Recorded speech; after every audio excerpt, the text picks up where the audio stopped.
How did modern anti-Semitism emerge? In our previous video, we discussed how Hannah Arendt dismissed several theories that claimed to explain modern anti-Semitism. In this video, we'll be going over Arendt's historical exposition of modern anti-Semitism and how it emerged. In her book, The Origins of Totalitarianism, Arendt identifies four distinct phases of historical development which she argues led to our modern conception of anti-Semitism. Arendt doesn't give names to these phases, but in this video, we'll be giving them names to facilitate understanding. The first phase is the fall of absolute monarchies and the beginning of nation-states. In the 17th and 18th centuries, feudal monarchs relied on wealthy court Jews to finance state affairs. These were discrete payments for one-off projects, nothing recurring. In return for their services, the court Jews received high noble titles and privileged statuses. However, due to changing political climates, absolute monarchies emerged, which required a regular income of greater financial sums. The court Jews simply didn't have enough money to fund these new enterprises. Thus, the absolute monarchs sought a reliable social class for regular funding. However, no class stepped up. The bourgeoisie felt indifferent to the state and kept to their own private market affairs.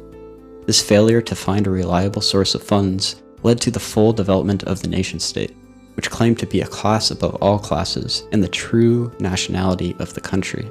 The second phase is the establishment of nation-states. The Jews were the only part of the population willing to finance the nation-state's beginning. Not only court Jews, but the wealthier strata of international Jews joined the effort to provide financial services. This created a new international class of wealthy Jewish people, who not only acted as financial advisors, but also international relations between nation-states. In exchange for their services, this new international class of wealthy Jews received general privileges, such as equality of rights. This created a divide amongst the general Jews, those with wealthy privileges and those without.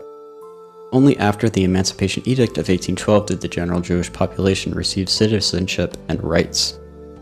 The third phase marks the rise of imperialism. Up to now, the nation-states completely relied on Jews for financial services. However, this was about to change. Capitalistic businessmen of Europe expanded their businesses beyond national limits, mining diamonds in South Africa. However, they were unable to protect these assets by themselves. They required military and legal support from the state. The state embraced these efforts and started accepting money from the private market. Thus, Jews lost their exclusive position as financiers and declined in importance. Only a small percentage of Jews retained their position as financial advisors and international middlemen.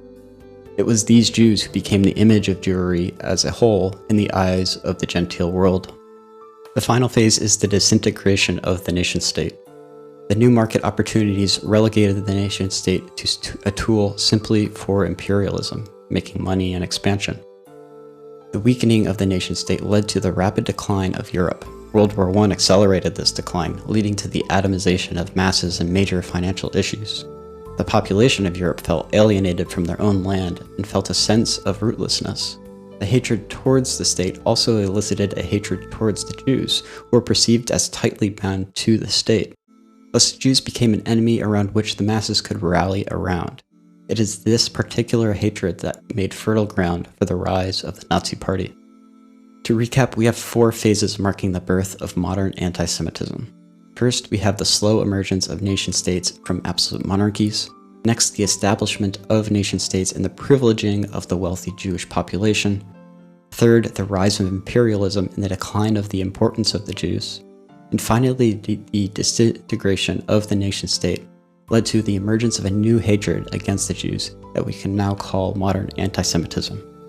Now, Hannah Arendt makes many historical claims here. Whether we should accept them as fact is questionable, but we can appreciate her due diligence and efforts towards reinforcing the idea that modern anti-Semitism, as we know it, emerges from a complex historical context. I hope you enjoyed this video. For more videos on Hannah Arendt, please subscribe to my channel. Thank you.